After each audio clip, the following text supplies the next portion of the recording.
এই টিপু সুলতান হিন্দু নাকি? সে তো মুসলমান। সে মুসলমান না টিপু সুলতান? সে ওই কোনো ধর্মের ইয়ে ছিল না, হিন্দু মুসলমান বৌদ্ধ খ্রিস্টান সব বিয়ে করছে। দেখছেন প্রতিটা দরজা সব হচ্ছে ঘিরা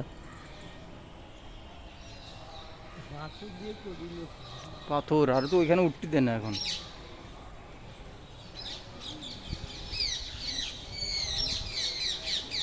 এটা আগে ছিল না, এটা নতুন করছে। এটা আগে ছিল না, এটা নতুন করছে এটা।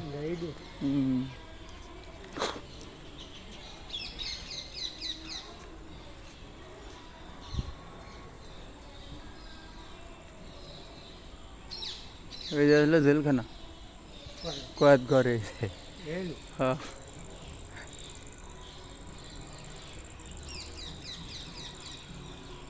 আগে যা দেখেছি তো অনেক ইয়ে হয়েছে। কয়েদ ঘর। এখন কি দেখি বানাইছে।